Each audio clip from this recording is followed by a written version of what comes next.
Hey, welcome to Night Moods, home of the Night Eagles from around this one world. Before we start the show, this episode is brought to you in part by our friends at Logos Bible Software. Logos combines digital books with intelligent software to help you study the Bible deeply. You can do word studies with one click, search for virtually anything in your Bible, and enjoy dozens of features that help you see more in the scriptures. It's like having a personal Bible study research assistant. Click on this link in this episode description to get your copy of Logos 10. And full disclaimer, I got Logos 10. I've been with Logos for over 14 years. And if you are a student of the Bible, a scholar of the Bible, or just love the Bible, grab this link. Welcome to Night Moves, everybody. It's been a while. And it's also kind of cool because I start 2024 off in the month of women. So I want to introduce you all to Amber Hoopengamer. Now, I want to say this because I didn't tell you this before we went on. I was like, please don't botch her last name because you have a different last name. And so I want you, if I mess it up, we're going forward as Amber. That works, yeah, because it's definitely Hoopin Garner. But you were super close. So I props even for got that. glasses on. I That's even not got glasses on. that's not the worst botching I've heard of it, probably even this month. So you're good. Oh, goodness. Well, that might be a conversation too. Welcome into Night Moods, Miss Amber. Now, I want to share this because Night Eagles, you're probably like, who is Amber? Well, Amber is who I met on a Facebook group for Christian podcasters. Yeah, yeah. And that was earlier this year. And so we've been on hiatus. So welcome back into the lab. Amber, this is your first time here. And this is Night Mood. It's an apostolic show of conversations. We deal with the kingdom. Sometimes I teach, but for the most part, when I have some awesome guests come on like yourself, we let you just have a conversations for the Night Eagles so that they can get to know the other aspects of this kingdom that we're a part of. So welcome to the show. Thank you so much for having me. It is a pleasure to be here and to have finally gotten this opportunity to link up with you and be a guest on your show. And I'm super excited about it. Thank you so much. I'm excited because I was able, like I was, we were having a conversation before the show began, and the podcast I was listening to last night, that Amber's a part of a group podcast. She doesn't say much, but I want you guys to jump on this podcast. I had a question for you. This question is not what I sent you. So, our daughter's 14, so I'm all confused with a Gen X, Gen Alpha, Gen Z. I don't know what I'm talking about, but who do you guys? So I was kind of curious about that. So your audience is mid-20s? So our audience is really everybody, but Okay. I had to age range it, I would say probably from like 18 to 60, 70. Our Oh, our moms, like the young man that was on there, his mom was watching. Sometimes my mom watches. So, and they're both older, obviously. So yeah, it's really from like 18 up. I know in the past, the creator, Tara yeah. Gandy, he has had her sons on there, and so that those episodes, the series that she did, those were geared towards teenage boys. So it's mostly for like adults, 18 to 60, but it kind of depends on what we're talking about in that time too. Gotcha. I thought the podcast, I call it a podcast group because of forum. And so Hmm. I was wanting you to talk more. I'm like, give us more, give me some more. But I can Yeah. understand it was really beautiful to what, and it's like a teaser. It's like, okay, what has she been through? What's going on? I don't understand. Like, give us some more. Like, Oh, it's really oh, awesome. so yeah. Well, so I can go into that if you like. I Yes, please do. so Please do. so what they were speaking about, what we were talking about yesterday, was the fact that right now I am currently separated. I have been separated for a year and a half, and I'm waiting on the paperwork to be filed for my divorce to be final. And so I was married for 12 years, and I relocated last year with my four kids out to where I live now in Pennsylvania. So it was Mm, 4 hours from where we were out near mhm. Pittsburgh to where we are now. Mm. And so it's just being the change, that transition in your life, and how God can use something so traumatic and so, life changing to really show you who he is, Mhm. and to really, minister to your heart, and to really take you to that deeper place in him. Because I have been in a position now where, I have not had any choice. Not that I didn't want to trust him before, Yeah. but I've been in the position now where I have no choice but to trust him. And because if he doesn't do it, then it won't get done. And I've been very blessed and favored since we moved here. And just even, a little bit about it, like when I first came here, I didn't have quite enough for the down payment security deposit. I wasn't sure the landlord was going to let us stay. Mm. And I really didn't even know where we were going. I don't know the area very well. I'm learning it. But when we got here, I didn't know it. We had the GPS everywhere. And as I said prior to us getting on here, it's predominantly Hispanic. So a lot of times there's a language barrier. And so it was really kind of like my own Abraham story, like Mhm. I wasn't sure, but I knew what God was telling me. And Mm. so just in doing that and moving with my children, and like I said yesterday on the show, he's provided in such, awesome ways, and in ways Yeah. that without a doubt.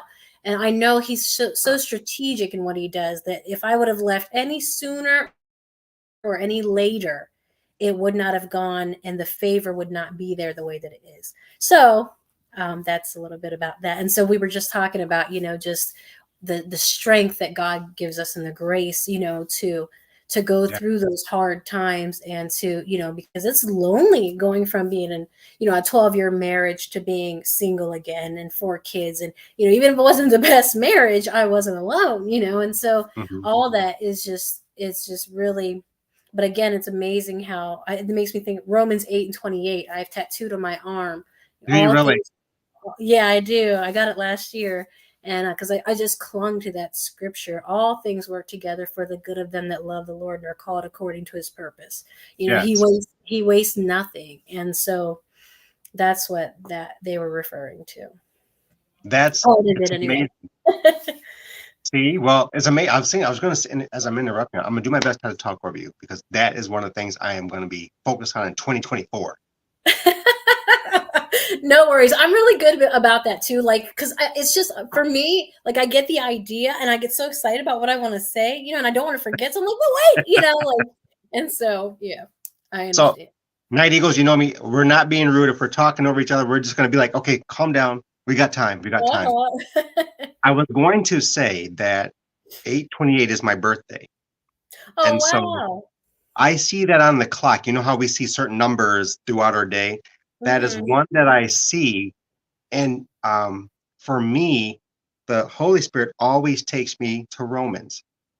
Now, Oh, if there was one scripture that I take on, it would be Psalms 20. That's just for me. But every time I see 8/28, and you have it tattooed, it's really kind of cool. It's like a kindred spirit is with us. This is yes, awesome. So, absolutely. talking more about this, who is Amber? Who's Amber H? Amber Hoopengarner. Who is Amber Hoopengarner? Amber Hoopengarner is, first and foremost, a lover of Jesus.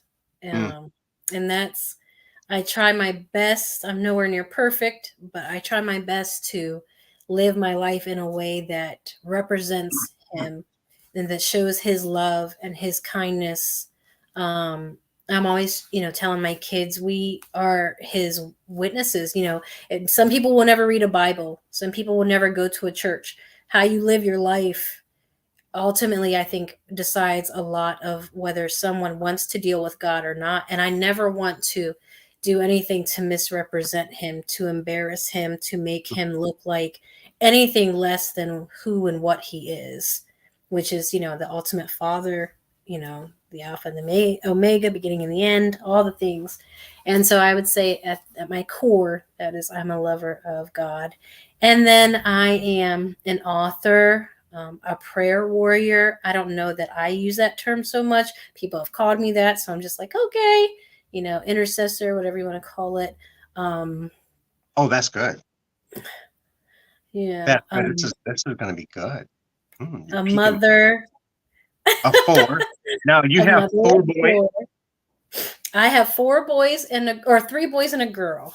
Three boys and a Oh, girl. It's 16, 15, 12, and 10. And they're in the house now, except my 15-year-old. So, and the walls are pretty thin in this apartment. So I imagine my 16-year-old is going to have some comments about this because he hates when I tell people their ages and stuff. But yeah, and they are truly, aside from God, they are the yeah. best thing I've ever done. And I live for them. And I try to anyway. Um, and yeah, I love children. I work at an elementary school. I've been working with kids since I was 14. I Okay. literally changed my first diaper at the age of 7. Um, Wait, so what's behind that story? oh, I was babysitting a cousin and she was a baby and I needed she needed a diaper change and so I changed her and then when I was 14 I started babysitting a family friend's daughter. She was 2 and then when COVID came or prior to Mhm, COVID coming, I was babysitting out of my house. I got certified to do that daycare and home. mhm. And then COVID came and that stopped that. And Yeah. then, the leaving and relocating and everything. So I was at a daycare up until this last November. And I switched to an elementary school. I'm like a teacher's assistant there. And I work in the pre-K room. So it's like 4 and 5-year-olds. And they're so funny. Oh my gosh, they crack me up. And so, yeah, I'm a business owner. I have an LLC. I'm working on getting it off the ground. And it's so funny, like how God does things because the area that He moved us to, Yeah. there's such a need for it. It's called Prayers, Progress, Deliverance, and it's going to be a faith based mental health wellness center, holistic wellness center for women and kids. And Really?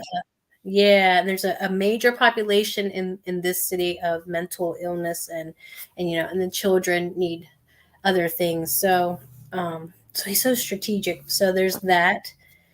And then yeah, and when I'm not yelling at my kids or yelling at other people's kids. I'm getting back into reading. I'd stopped reading for a while there, but I'm getting Yeah. back into it and I'm really enjoying that and branching out. I was at a coffee shop last weekend and so I am a lover of God who is, doing their best to build something that is going to last and love people the way that he wants them to and try to raise my kids as his, disciples and yeah. It's a tough job.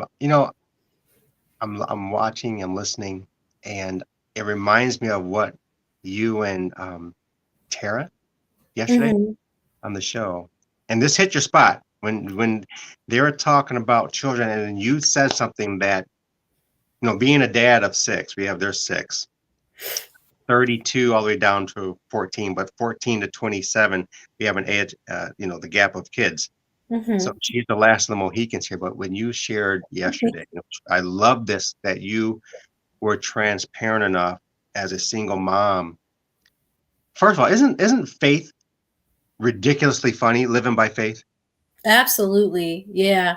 Yeah. I mean, and and some days you're like, what? Like to me, it's insane because I wake up and it's nothing for me, right? Like it's not a foreign concept or anything like, and it never dawns on me that some people don't live their life like this because right? it's so much a part of who I am. It doesn't dawn on me that people don't pray or read their Bible. I mean, I know that, but it's just it's so who I am. But then like to just the way God does things sometimes, and you're like, really? Like if you can't write a better story than the one he writes. Like it's Right. just the way he it reminds me of that one Facebook meme, and it says like your plan is a straight line, and God's plan, and it's all these up and downs, hills and valleys. Because that's Exactly. exactly how it is. Exactly. I was going to touch on this just a minute ago because you mentioned this, and we know the realities of fatherless homes and motherless homes, and you touched on this, and it just hit me in the core when you said in so many words, they don't see the tears. Mm-hmm. They don't Yeah. understand the tears that are behind it. And I went all the way to left field, to right field, to center field, like, and not the facade, but the face we have to put in the trenches. So it's a good face, and at the same time allowing our kids and children to know, what we're going through, Mm-hmm. and not to hide it or shield that from them, because as I was listening, and I believe it debilitates our kids when we shield them from us being transparent in certain Mm-hmm. areas of our life, right?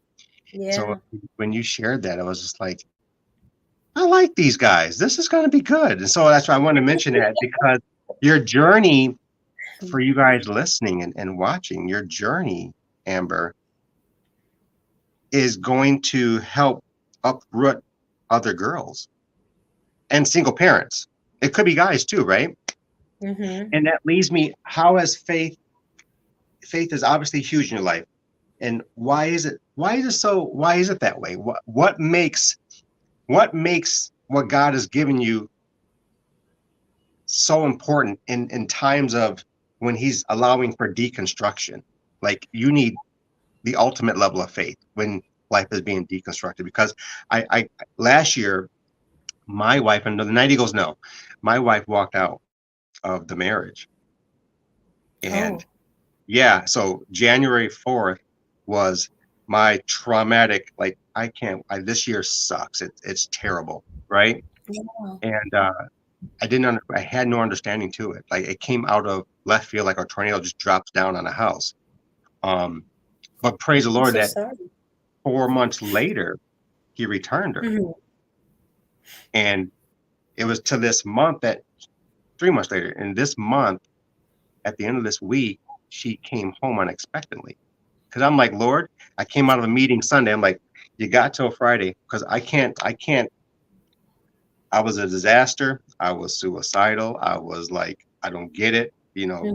When you feel like the rug has been pulled, and you have me in charge of ministries and churches and businesses, and I can't do it anymore. Yeah. And faith is faith is something, because you have those moments where you want to take a step back, like Jesus had the moment. Father, take this cup from me. I can't Yep. do it, but whatever your will is, Father, I'll do the will. And Yep. so, faith, how huge has it been for you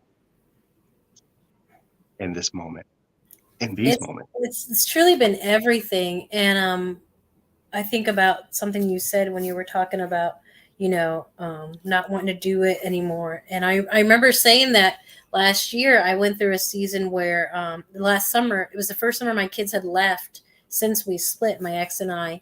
And it was hard. It was really hard. I lost weight because I wasn't really eating, because my life is so centered around them that I forgot that I need to go to the grocery store, like, because it was just me. I was like, oh, I guess I better go get food for myself, Mm, and so then I started like drinking a lot, and just like, smoking marijuana and things like that, just trying to really cope with it. It was so hard, but I knew that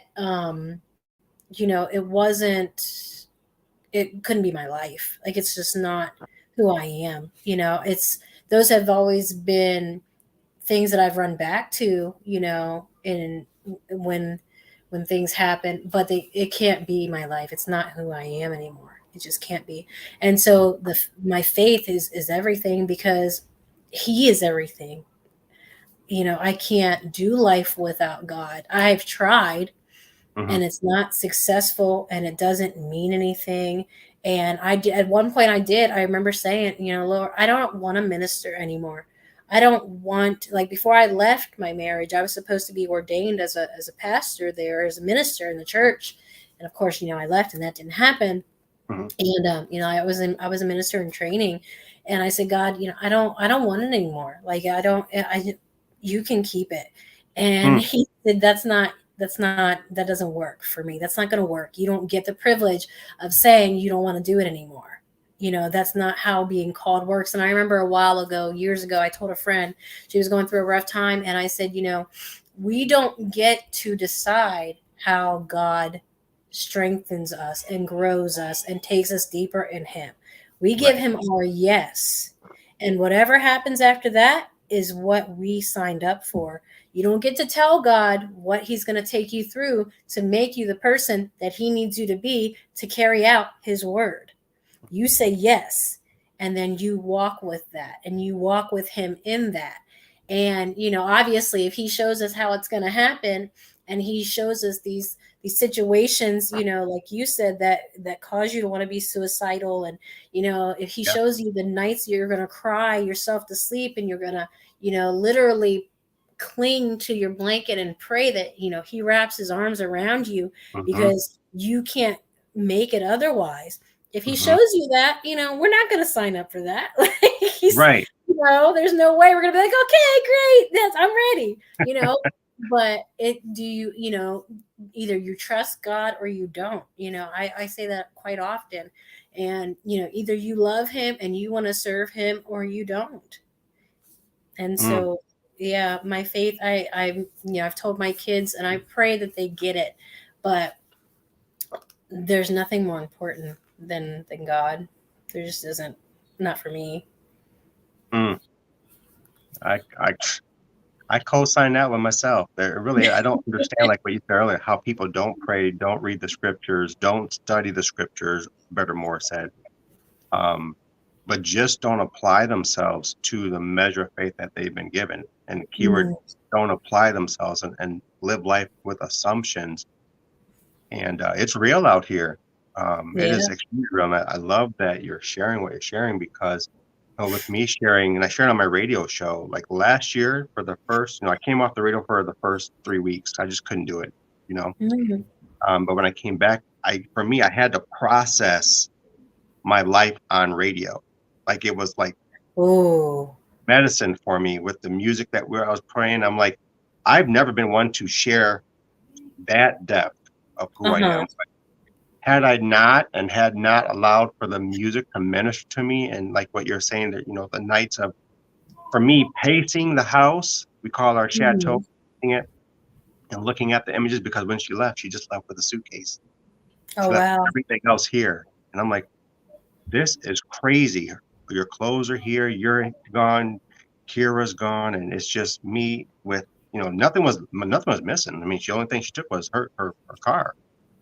Wow. Um, so yeah, it gets dark, and when you're in the bottom and you don't, you for me, not exercising faith or practicing the faith or just trusting God in the situations. And maybe that's what faith is. You don't have to verbalize, I trust you. It's just faith will just carry you. I know that's for me, and it's something I had to live out last year, and it blessed Absolutely. me all the more, you know, for Absolutely. that. And with the struggles that we walk in, and I think you've been talking about this, what God has brought you through. And I was thinking about the questions for this episode, for our connection, because, like, again, we connected through a Facebook group, but we really didn't say much, because it's, that group is kind of like everyone talks through help, or maybe Yeah. You on guess, find a guess. yeah. Yeah. And so I'm like, it reminds me of shopping, and I don't like shopping. So I'm like, okay, maybe Oh. she could be on the show, and then you're talking about the book that we're going to talk about. Mm. um, and now I understand why God does what he does with night moods, because Hmm. it is to lift up, encourage, and bring others into an experience and an encounter with God through Mm. conversation. And this the beauty of what I love about this show, and of night moods. So with you being in the lab for the first time, speaking to a population, got the word from yesterday's episode, you guys did, to a population. I'm Let telling you, them I love the know. show. It was, for me, it was remarkable, because the honesty to your age group, to which I think I'm in my 50s, and I think our age group likes to cover life up sometimes Yeah. because of Yeah. image. Yeah. And tell me if I'm wrong, with your generation, not knowing your age, but you could be one of our daughters. Um, It's more of a transparent relationship. Yeah, there definitely is a difference in the generations in that way because, like you said, the age group 50 and up, maybe some in the 40s too. They were raised in a time where you didn't talk about things that way. I remember my mom. She's in her 50s, late 50s, and and I love her. This is no indictment on her, but Mhm. she raised us in a way that what happens in this house stays in this house. Yep. You don't go telling people your personal business. You don't Yep. go, talking about things that they don't have anything to do with. And so, whereas my generation, in realizing that, like, for instance, my kids and I are all in therapy, well, except for my 15-year-old because he doesn't live with me right now. We're all in therapy. I set them up with therapists. I have a Christian counselor. I had a therapist and a counselor for a while at the same time. And that was something I'm very adamant about because you can't heal things that you don't talk about. And not just the talking about, but the processing, the emotions that go with those experiences. You Mhm. can't heal them if you don't admit that they're there.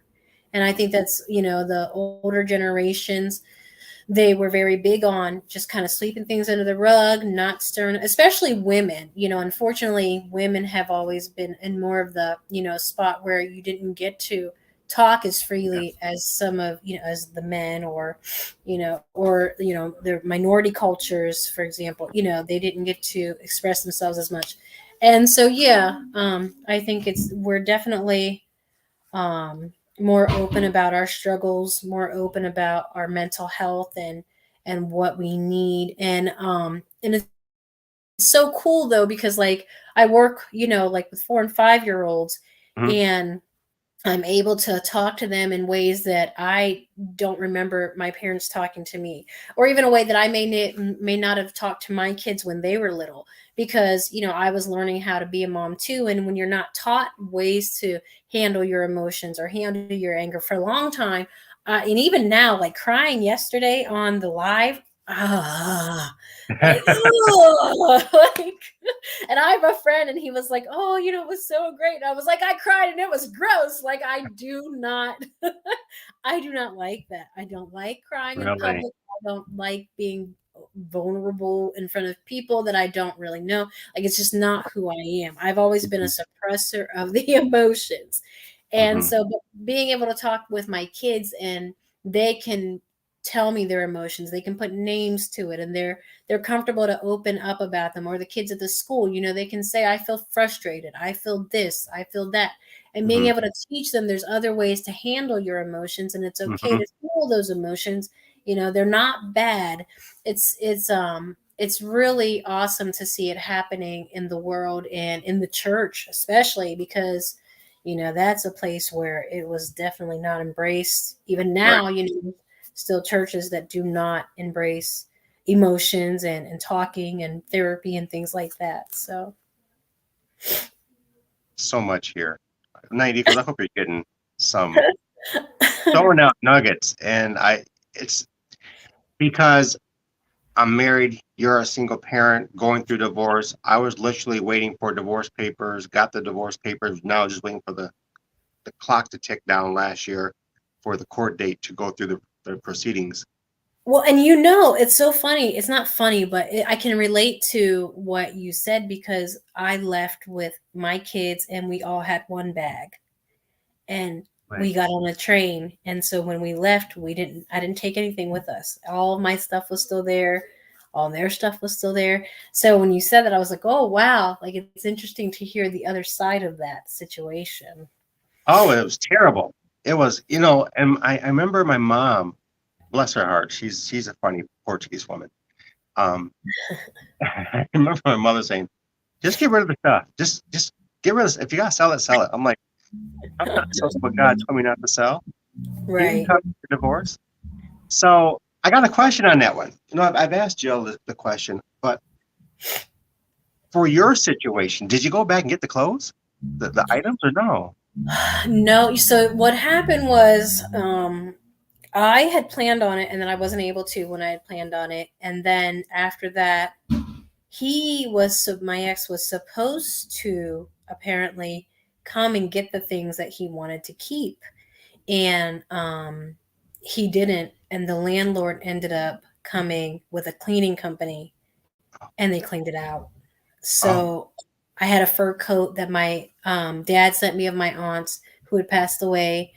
It went. I had Coach boots. They went. I had coats, dresses, dress pants, all kinds of books, just all my stuff gone. oh goodness, you said the books. Oh, you had me at Yes, the books. the books.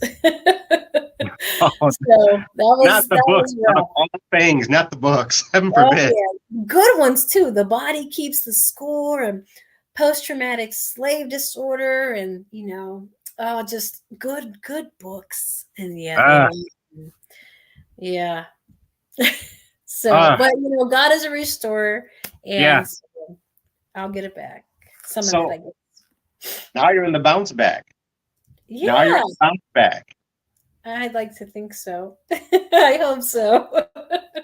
Okay, so you're in the bounce back now because you're not the only one. But Absolutely. how do you talk to the bounce back? So how do you speak to the night eaglet in the bounce back so that they can be like, wow, Amber got through it. I can't get through it. How do you speak to that? Ooh, trust God. Trust Oh, God. Don't quit. God is not a God who lets us quit. no. If you just hold on, there's so much coming. I'm nowhere near where I want to be, Mm, material wise. Faith wise, I think I've grown leaps and bounds. hmm Um, but material wise, there's still a lot of things that I want to accomplish for myself, for my kids.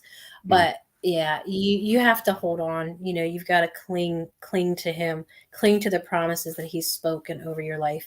I remember things. I reached out to my old bishop, and just to kind of make amends, because there was some feelings I had on my part of things that I felt like he should have handled differently. But I yeah. told him, that I appreciated him for what I learned from him. And I remember prophecies that he spoke over me. And for a while, I was so worried about, would those still come to pass if I was not in my marriage anymore? And Good, I good question.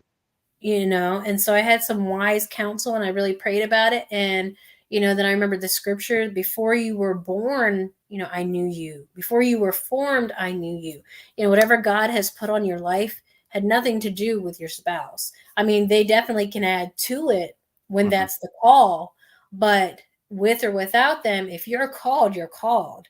And what Right. you're meant to do in this earth, you're going to do in this earth, regardless of who's with you and who's not, if you trust him and are obedient and hold on to him. So, yeah, there's still a call, and you're still worth it, and he still loves you, and you got to hold on. Okay. Okay. Now we got that important piece. Now I want to get into the big piece because you're a daughter still. You're a daughter still. And then Yes.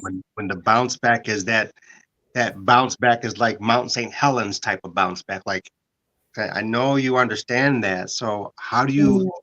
what is that like for you and for all these our night eagles for these night eagles? The night eagles are girls. I say that all the time, guys. Help me figure out how to say that better. I don't know how to say that, but because you're not my girl, it's like okay for fathers, daughters. Uh-huh. How is that from a perspective as a daughter? Because the gifts come and they don't leave us, right? Right. But when you break it down to man, my life is pretty crappy right now, and am I still yours, God? And that bounce back is like here to Pluto, Yeah. or it seems to us, right? How do Yeah. you to that? What is that process like? How do you work through those difficult conversations with the babies? So for me, I can't say that I did that the best way. In fact, I know I didn't. Mm, When we first moved here, I kind of it was almost like because in the marriage that I was in, it was a toxic marriage, and so mhm. it was when I left, it was almost like being freed from jail. Okay, And okay. so I kind of wowed out, I went crazy for a little while and like I got back into the club scene and just stuff like that and that is definitely not the way to go about it. I think it's human, but I don't think it's healthy. And so I would not recommend that road. But once I realized what that was going to do to my kids and what it was doing to my kids, Mhm, they were really what caused me to be like, oh yeah, this isn't going to work. Like they've never seen me not be in church. They've never seen me not pray. They've never seen me not read the Bible. They've never seen me be this other person. And my kids are old enough that we were able to discuss that. And they said, well, you were doing this and you were doing that. And I said, I'm sorry, that wasn't my plan. mhm, But I was hurt and I didn't know what else to do. And so I apologize, but I'm not going to be doing that anymore. And so I mhm. think it again, it comes down to being honest with your kids as much as you can be for their age. Right. And I remember a really special moment my 12-year-old and I had when they came back. I believe it was Thanksgiving break or summer break. They were gone for one of the breaks, and my 12-year-old, he was crying, and he was just missing his dad, and he said, I miss him, and I said, you know what, and it was it really could have went either way, but God orchestrated it so beautifully. I said, I sometimes miss him too. Mhm, I miss us as a family. I miss the laughs that we had, the mhm, good times that there were. I miss those things. I said, so I understand, and it's okay. And I told him, I said, that's why I wanted you to start therapy and go to counseling because I knew you would feel these feelings and it's okay to feel them. It's all right to feel angry. It's all right to feel sad. It's all right to miss him. It's all right to, miss the life that you used to have. That's all okay. And we were able, I said, would you like me to pray with you? And he said, yeah. And so I prayed, and just thinking about it makes me tear up. And so I think just being honest and, again, and keeping God at the center. There's habits that we started when they were little. I read the Bible to them before bed. I mhm. pray. I've gotten away from the reading the Bible to them before bed in the hopes that they'll start to read it on their own. Right, right, right. But we pray every night before bed and we take turns with that. The kids will each pray a night. I'll pray. I pray in the morning before school. We talk about God throughout the day. We go to church.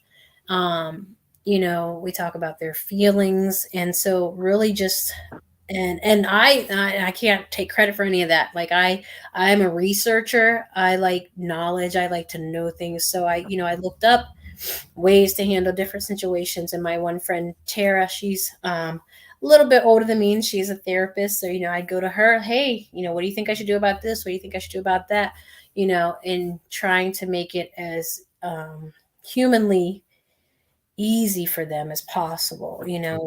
As much as you can in the difficult situation. Right. Especially when it's toxic. My wife, I can share this because she shared it on her podcast too, and I've known Jill since 1987. Um, Wow.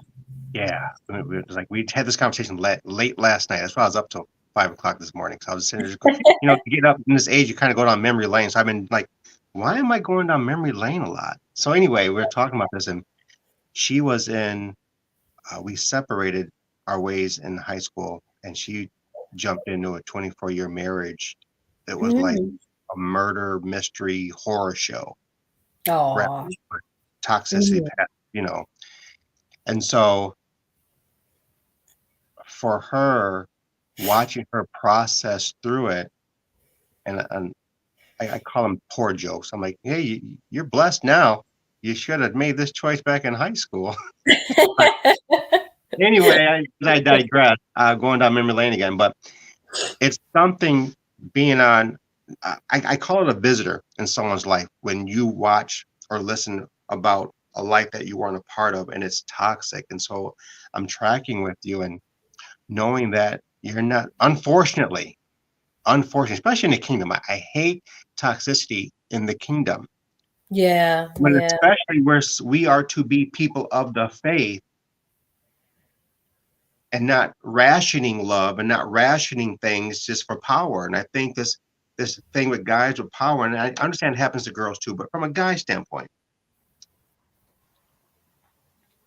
there has to come some form of help through the Holy Spirit and through accountability, yeah, especially when it absolutely. comes to our marriages, because Yeah, it's like you're like the 1,487th story on toxic, and you're in the faith with one who's supposed to be in the faith, and yet it's like this. What in the world? Where's the church failing, and where are we failing yeah, inside of the nucleus of that? Because like you're talking to, you have four getting ready to jump into the world, and so I'm hearing you. You want to make it all the better for them to jump in the world with not as many broken bridges, giving them an opportunity to be who God's called them to be without the trauma or the post-traumatic stress that they dealt with the toxic piece, absolutely. you know? And so I guess that's the attraction to you, is like, I need to have you on because this book, it piqued me. And it really did. It really did. I'm gonna be honest. It piqued me. I'm like, okay. Let me see if she'll be interested in coming on and coming into the lab and talking about this. And now here we are. I believe we're talking about the life of the book without really talking about the book. Yeah, so actually, yeah, I Get the book. the book, Shameless plug. the Get the book. book. This is the book. Can you see? Maybe it's in the blur section there. There we There go. it is. What's the name of the book? The book is called Three Parts Healing, All Parts Whole. And so the book is actually specifically about postpartum depression Mm, and all the things that go into that. And it's a little bit of my story. And fun fact, I really wanted this book to be personal. And so here, it's the way you can't see it, but on the cover I have, so it's a Bible and a cross, yep. and then it is a disclaimer for therapy right down here, Hmm. and a pill bottle. And that disclaimer is actually my own personal disclaimer for my own therapy. Okay. And that pill bottle is, well, it can actually be my pill bottle. I guess legally we couldn't do that. No, So can't do it. yeah. So it's supposed to be like my pill bottle. But I wanted the readers to know that, like, so often I think you get on and you write a book or you write a blog or, you give a testimony and people think that you've arrived, or people think you've arrived. And I wanted my readers to know that I know in no way, shape, or form have I arrived. Mm, And, I'm just a little bit further on the postpartum journey than, someone who may be in it now. I'm actually a lot further, but only because my son is about to be, 17 this year. So, mm, it's been a while since I've experienced postpartum depression, but the core and the basis of this book is again, incorporating God at the center of it. And then I talk about, medicine and therapy and how the three can work together. For so long there was such a stigma around mental health, and the church has divided it, mental health or faith, but not together, and medicine and mental health and faith, but not all three together. And we take, medicine for a headache, we take medicine for diabetes, we wear glasses because we can't see right. So and nobody ever says anything about that. Nobody says, just walk around half blind until God heals your vision. You wear the glasses. And so in the same way, I really want to help raise awareness about, postpartum depression, anxiety within the church, because you can have Jesus and a therapist and take medicine, and God doesn't love you any less. there any pushback on that? What you just said from the church? Um, no, I mean, I'm sure it will come. I am still like a baby in the way of publishing and putting things out there and things like that. So no, not yet, but I foresee it, like because that's people, right? Mhm. But When are you when's the book going to be distributed? When's it going to the market? Amazon, where can I get it? so I have physical copies now that I can mail to someone if they request it. Okay. And my publisher should be getting me the Amazon link any day now. So I Okay. will be sharing that on my Facebook and Instagram once that becomes available. Um, so yeah, but as of now, I have copies that I can mail out if someone wants to reach out and let me know. I'll be more than happy to. You talk about postpartum depression. Now, I'm going to ask from the atypical male point of view. What What causes is that? it? Here, I had to say the male atypical point of view. Some No, just don't get yeah. it. So, honestly, there's a lot of things that can cause it. What it really is just, depression during your pregnancy or after your pregnancy. A lot of people think it's only after because of the postpartum title, but you can get it during. And, but there's so many things that can cause it: genetics, your relationship with the father, your financial state at the time, just there's just so many things that can go into it. But for me, I had postpartum depression and postpartum OCD. And so postpartum OCD is actually where you have intrusive thoughts about hurting the child or Oh, yourself. okay. And so I did, with my first two, rather severely. I had thoughts like, and a trigger warning. But I had thoughts like, I remember one night specifically, I woke up at like 2 a.m. and my first thought was, oh my gosh, I hope I didn't choke them to death with the belt. Mhm. And so, or I would be bathing him and think, oh, let me toss him in the tub. With my youngest boy, I didn't have it as much, but I still had it. And I remember a time, and I think I put it in the book. We were walking, and he was 2 because he was old enough to talk. Mhm. And we were going over a bridge, and in my mind, something said, throw him over. And I'll Mm. never forget, he looked at me and he said, Mommy, throw me in there. And so I knew that was God, talking through the baby. Yeah. And I was so thankful for that. But then in what I love about this book was that God had me to put like a journal section in here as well, so the person can go in and talk about where they're at, what they're feeling. There's also prayers. There's 14 days of prayers, and they cover everything from the mental health of the mom to the strength, of the marriage, Mhm. um, and just all those kinds of prayers, for your job, prayers for your spouse while you're going through it, because it doesn't just affect you, it affects everybody you're connected to. There's a friends and family section, I call it concerned citizens, where there's signs to look for if you think somebody may be struggling with it and how to talk to them about that.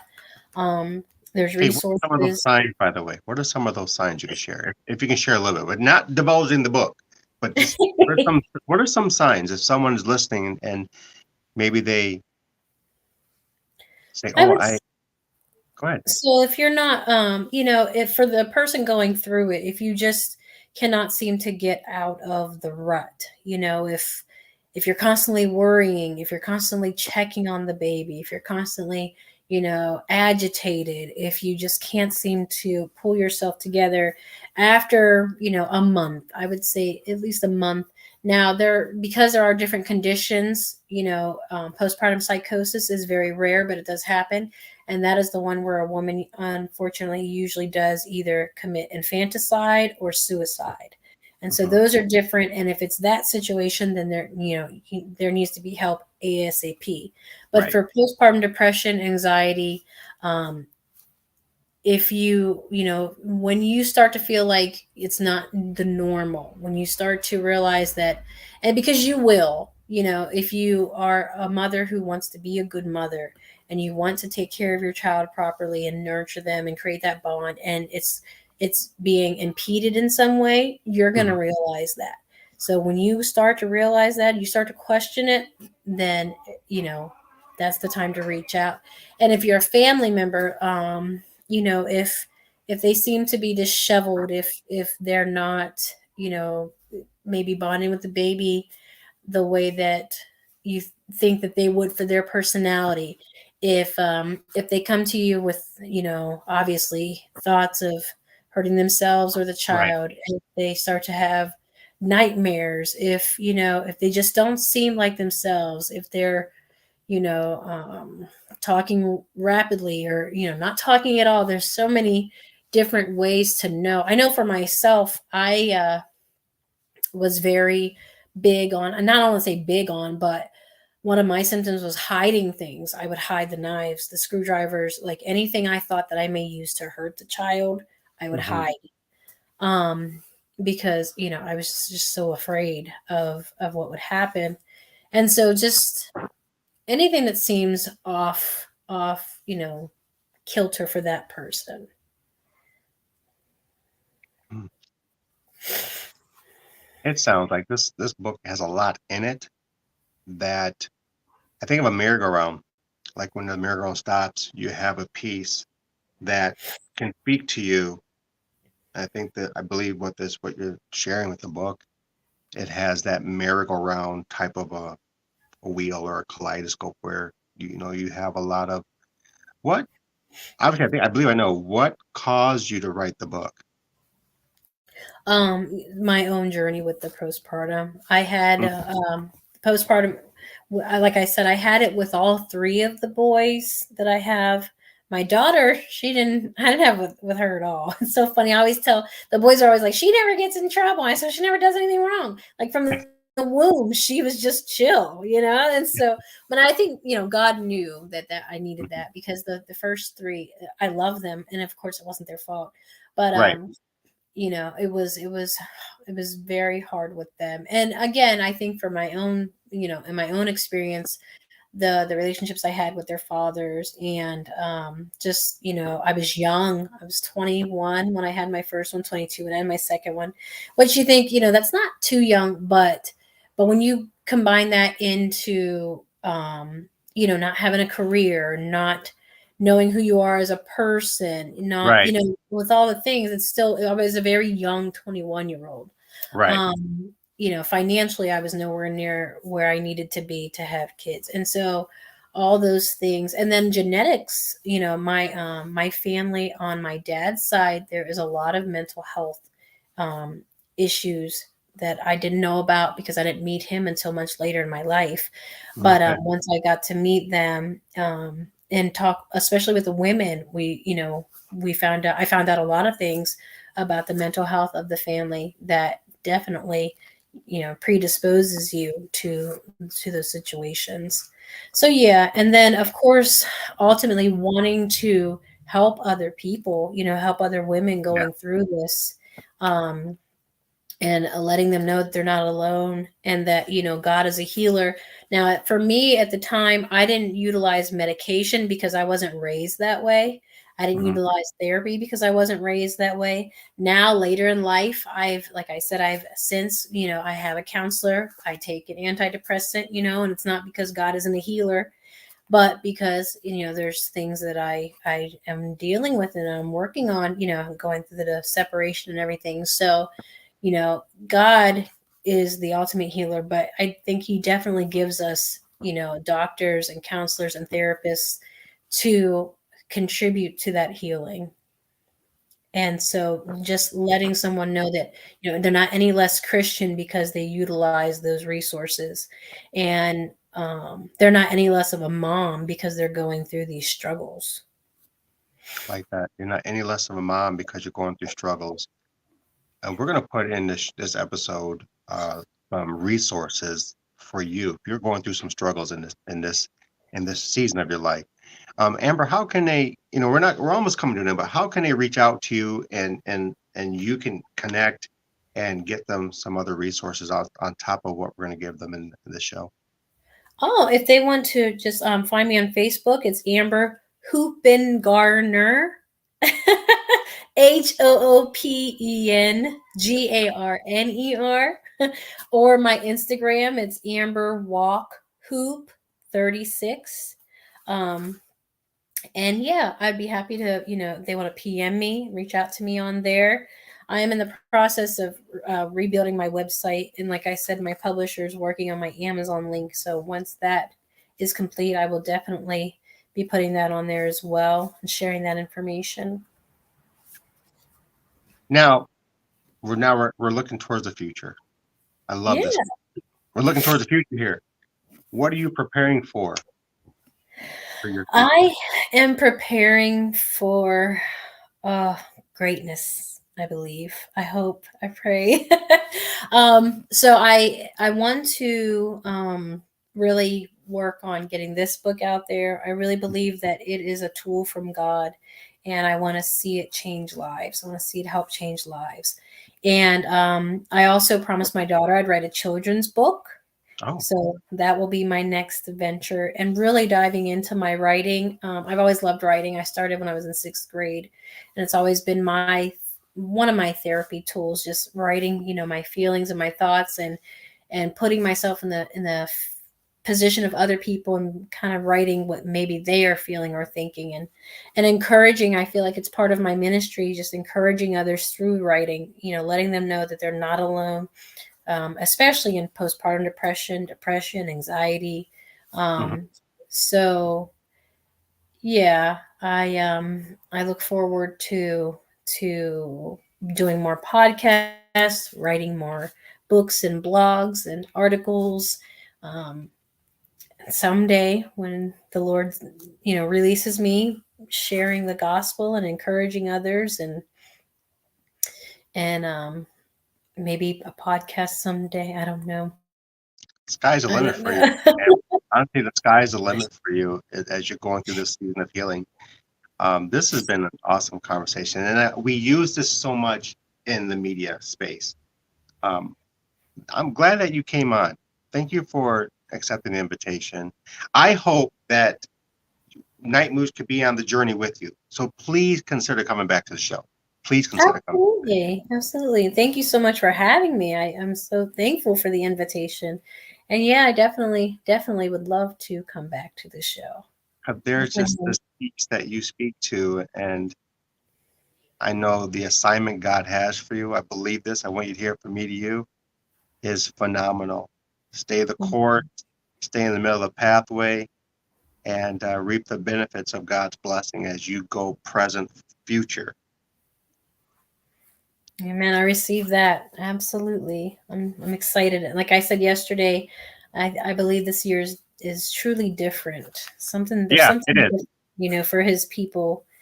Yeah, I think it's a year where we can truly walk deeper with him and see his glory in a way we've never seen it before. So I'm excited. I'm Open excited. doors, 24, open doors. Four's the common denominator. Four means open. Doors are opening for everyone who That's just good. chooses to step in.